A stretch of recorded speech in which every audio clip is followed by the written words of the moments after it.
Fala galera que curte o PC Facts. Hoje vamos analisar detalhadamente o Asus VG-WQ1B.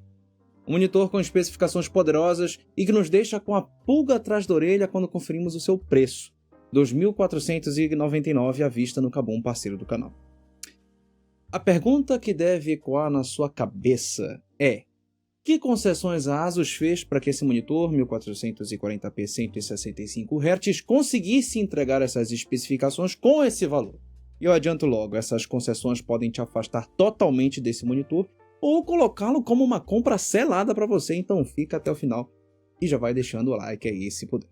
Nós vamos detalhar tudo o que pudermos sobre esse monitor, então se senta com calma e presta atenção. A gente vai também fazer uma live para tirar dúvidas que você porventura tenha sobre esse review, que é denso, complexo e trabalhoso de fazer e talvez de entender.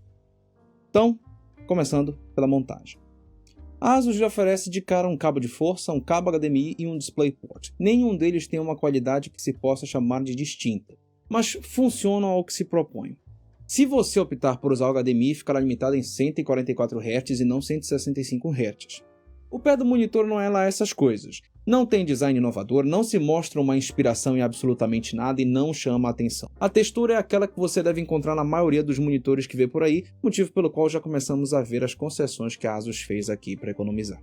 Na parte que tem contato com a mesa, temos pés de borracha para evitar movimentos indesejados do produto e a presilha para travar o pescoço que o sustentará, que te permite travar com a mão ou com chave Phillips.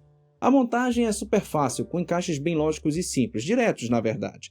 Para prender a tela são necessários 4 parafusos que podem ser presos com uma ferramenta que vem na caixa, mas ela poderia ser um pouco mais longa, não é um problema, mas poderia.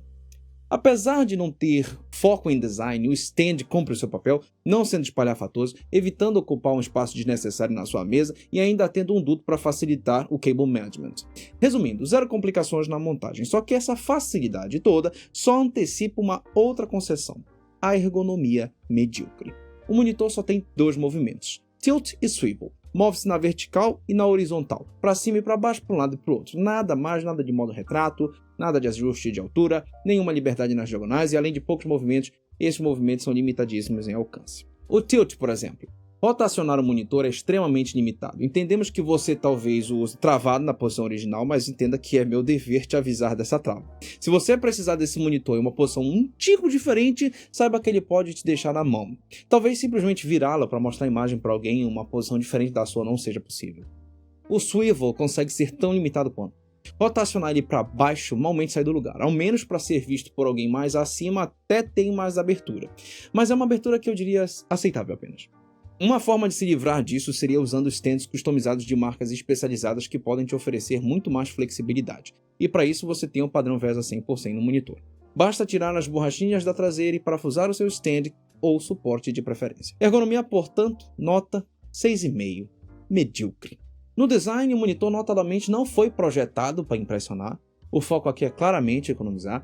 Na parte frontal, vemos apenas o logo da Asus no centro, sem alto relevo, sem nada de diferente. Você ainda consegue perceber o LED que indica a energia do monitor, um modo de descanso de tela, etc. As bordas do monitor não atrapalham, você não percebe no dia a dia, são bem finas mesmo, mas não há como negar que consome espaço de tela em quase 1 centímetro. Você só se incomoda se ficar olhando para ela, mas tudo bem. O acesso aos plugs do monitor fica, como sempre, num lugar chato demais para chegar. Conectar um cabo depois de montado é uma missão mala pra caramba. À esquerda do centro da tela temos 2 HDMIs e um DisplayPort. Devo considerar que a trava do DisplayPort fica para o nosso lado, o que não te obriga a ficar clicando na trava em um lugar apertado. Pelo menos com isso os caras tiveram a consideração com a gente. Ou vai dizer que você nunca estourou um DisplayPort por não conseguir destravá-lo. É um risco até para o monitor. À direita fica reservada apenas para a entrada do cabo de energia. Aqui parece que a Asus não optou por aquela fonte externa que vemos em alguns monitores que por vezes fica pendurada, uma boa. Por essas 2 imagens dele deitado, você deve ter visto a curvatura de 1500R. Mas aqui colocamos uma outra perspectiva para você ter uma melhor noção. Sinceramente, eu não acho que a curvatura seja presente ao ponto de te chamar a atenção, seja negativa ou positivamente.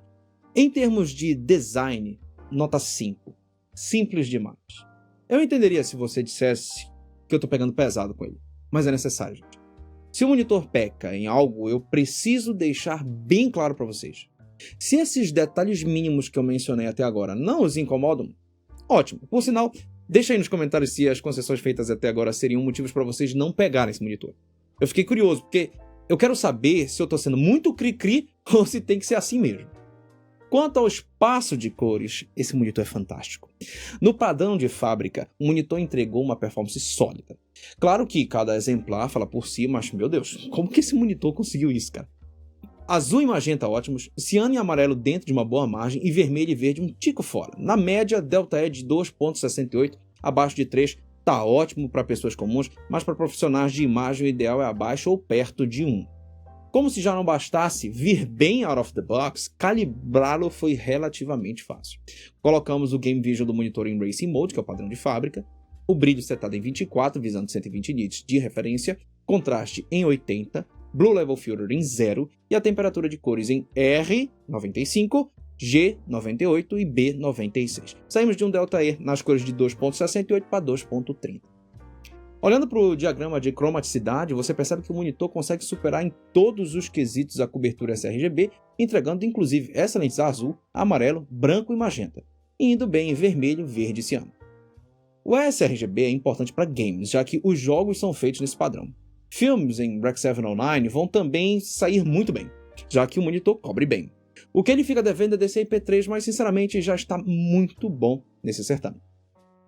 Falando das cores, esse monitor tirou nota 9. Incrível! Um monitor 1440p de 27 polegadas tem uma correlação de pixels por polegada perfeita, na minha opinião. Se fosse um 1080p, você já conseguiria enxergar a falta de foco em textos menores. Não perceberia alguns detalhes. Porém, na distância que a maioria das pessoas irá usar esse monitor, posso garantir que tudo ficará extremamente nítido, sem parecer afiado demais. A leitura de textos é fácil, confortável, os detalhes em games são densos e profundos, principalmente quando estamos falando de texto em preto com o fundo branco. Quando invertemos as cores e passamos a usar fundo preto com texto branco, como em um modo noturno, a leitura de textos vai ser mais incômoda. Mas o problema não é a nitidez, é o movimento do scroll enquanto lê, causando black smearing, que trataremos com mais profundidade conforme o vídeo avança. Inclusive, há formas de reduzir esse problema. Em nitidez, nota 10. A uniformidade do preto é claramente um problema majoritariamente causado por backlight bleeding. Por conta da própria forma de um monitor funcionar, você consegue ver algumas luzes vazando do backlight para a tela. Enquanto deveria estar tudo preto como se a tela estivesse desligada, você vê algumas regiões do display claramente iluminadas. Isso derruba bastante a uniformidade do preto, a representação do preto e um pouco a uniformidade do cinza, que pode ser prejudicada nos cantos, mas de maneira bem mais sutil. Mas ainda rende melhor do que muitas situações em que painéis ruins acabam criando uma sombra em volta de legendas, por exemplo, que aparecem em cenas escuras. Ao menos aqui isso não aconteceu. Em uniformidade, nota 7. Nada impressionante, mas não é ruim, não é podre.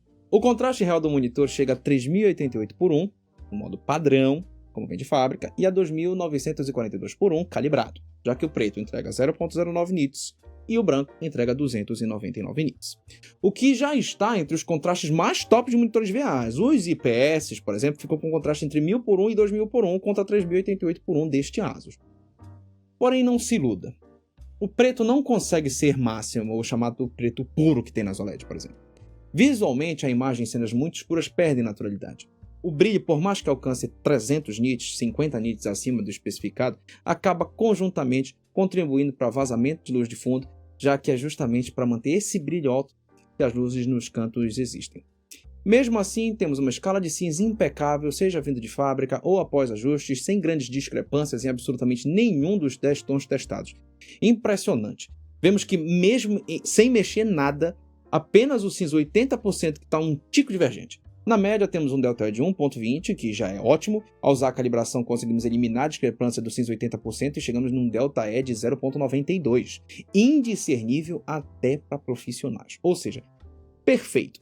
Em escala de cinza, esse monitor é nota 9 por conta do preto. O tempo de resposta é o que mais importa para gamers. Ele influencia diretamente na velocidade que você vê as coisas rodando no game e no tempo entre o que você comanda e a resposta dentro do jogo. O monitor pode atrapalhar quando a transição de pixels demora muito e causa diversos problemas como ghosting, corona e borrão de movimento. Nos testes que fizemos com esse monitor, em padrão, que seria o overdrive em 60, ele entrega ghosting em todos os tipos de cenário. Claro, médio e escuro. Mas principalmente em escuro. Quando comparamos todos os níveis de overdrive, verificamos que o overdrive 100 consegue ao menos reduzir o ghosting em situações claras e suaviza um pouco o ghosting em situações escuras, mas não o elimina. Para jogar, eu ainda preferia o Overdrive 100 mesmo, sabe? Inclusive, ao usar o Overdrive em 100, você reduz bastante o Black Mirroring em textos com modo noturno, que mencionamos no início desta análise. Dá uma olhada aí no lado a lado do scroll no The New York Times em Overdrive 60 e Overdrive 100. Muda bastante, né? Mas mesmo com o melhor Overdrive, os gamers vão sentir que você ainda está com pouca definição na imagem quando se mexe. O famoso motion blur ou borrão de movimento incomoda. Para reduzir essa sensação, podemos ligar o backlight strobing que esse monitor tem, chamado Asus LMB. Ao procurarmos por eles, temos duas opções, o modo Standard e o modo Turbo. Sinceramente, a nitidez melhora muito, mas passamos a sofrer de strobe crosstalk, que são essas imagens sobrepostas, e somos obrigados a desligar vários recursos do monitor, como o FreeSync. No modo Turbo, além de a imagem perder brilho, ela tem mais crosstalk, sendo o pior modo entre os dois. Eu iria então no Overdrive 100 com FreeSync ou com LMB em Standard. Falando nisso, aqui o LMB funcionou exclusivamente com AMD, NVIDIA não rola, tá? E é importante distinguir esse LMB do LMB Sync da própria Asus, que consegue fazer backlight strobing sem precisar desligar G-Sync ou FreeSync. Por falar nisso, FreeSync ou G-Sync funcionaram a contento aqui, caso você queira saber se esse monitor precisa que você sempre rode a 165 FPS para extrair o melhor dele, não é verdade. Testando vários frame rates pelo teste UFO, eu consegui verificar que entre 120 e 165 FPS, a clareza é basicamente muito boa. Já caindo disso até uns 80 FPS, você perde definição de movimento. De 60 para baixo fica bem ruim, mesmo com o VRR ligado. Se você quiser pôr um console nesse display, ele tem que rodar pelo menos a 120 Hz. Porém, para rodar em 1080p, o upscaling vai te trazer perdas. Ou seja, se quiser usar um console aqui, melhor não. Vai ser melhor do que um televisor de 60 Hz? Sim. Mas ainda não será igual jogar com PC em 1440p acima de 120 Hz.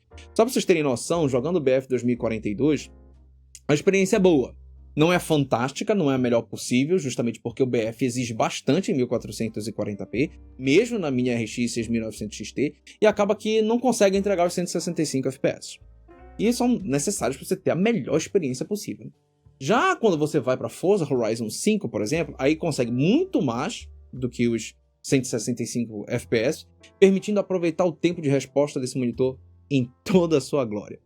Entretanto, como Forza é um game UWP, com um full screen na verdade sendo apenas tela cheia simulada, o FreeSync causa certos problemas, como frame drops e inconsistências. E desligando o FreeSync, você tem um micro-tearing que não incomoda tanto, mas está lá. Em tempo de resposta, portanto, 6,5. Tem problemas, mas tem soluções. O ruim é que essas soluções criam outros problemas. Localizado na parte lateral traseira do monitor, um pequeno joystick comanda tudo. Os outros botões são meros atalhos que honestamente nunca usei. O joystick já te dá controle e facilidade de uso suficientes. Não precisa de mais nada. O acesso aos ajustes é simples, bem organizado e o HUD é translúcido, que permite alterar as características do monitor sem sobrepor demasiadamente a imagem. Quem costuma calibrar sabe como um menu opaco pode ser inconveniente, né? Os recursos como Shadow Boost, Blue Light Filter, Extreme Low Motion Blur, já mencionado, que é o LMB, o Asus Smart Contrast Ratio são bem-vindos para certos momentos e usos, mas deterioram a fidelidade de cores, o contraste e o brilho tão formidáveis nesse monitor. Então, use com cautela e sabendo que perdas visuais serão sentidas de um lado ou de outro. Os ajustes permitidos para calibração são podres, simples assim, basicamente um nada. Ele só permite ajustes de brilho, contraste e cores. Esse ajuste de cores é limitado em níveis de vermelho, verde e azul. Nada mais. Não permite acessar a escala de cinza, o RGB de cada cinza, magenta, ciano, amarelo, saturação, matiz em cada cor, nada. É uma concessão bem comum em monitores, né? Isso é mais relacionado à categoria, né? Mas pelo menos esse monitor vem bem de fábrica. Há também ajustes de volume, mas sinceramente, mano, esquece qualidade de som em monitor. Nesse monitor é simplesmente horrível, horrendo, podre, não dá. Não... Cara, assim, era melhor não ter nem posto alto-falante aí. Então só usem como emergência, sério. O sistema deles, então, nota 7. Tem ótimos recursos, fácil de usar, mas não permite calibração fina. Em conclusão, temos um monitor que oferece excelentes cores, respeitando-as corretamente, com uma abrangência considerável, demandando pouco do usuário para conseguir calibrá-lo, tem uma nitidez que poucos monitores oferecerão pelo preço, conta com o diferencial de uma garantia de 3 anos, fundamental para um produto que a gente sempre tenta manter por anos e tem um bom tempo de resposta na maioria das situações de uso.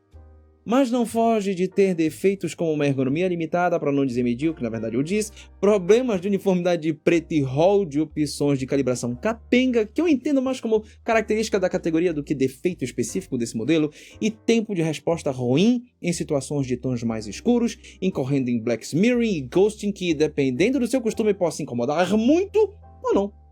As soluções para esses problemas estão disponíveis no monitor, mas trazem outros problemas como crosstalk, perda de FreeSync, G-Sync e inclusive perda das grandes qualidades do monitor como brilho, contraste e fidelidade de cores.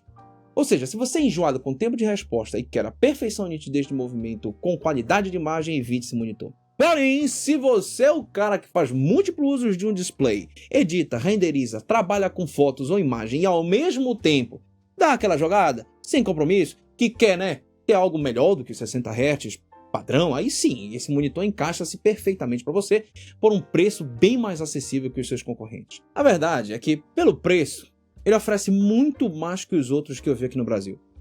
Mas não nos deixa com aquela sensação de termos encontrado um produto definitivo com um preço acessível. Sabe como é? De fato, o Asus VG27W1B é bom, mas para baratear o produto, a Asus fez concessões na ergonomia e no tempo de resposta em preto. Porém, são pequenos detalhes que somente os mais exigentes ou com mais poder de compra vão realmente reclamar e não curtir esse monitor. Caso queira acompanhar mais testes de monitores, se inscrevam no canal que vai ter muito mais pela frente. Um grande abraço e até o próximo vídeo.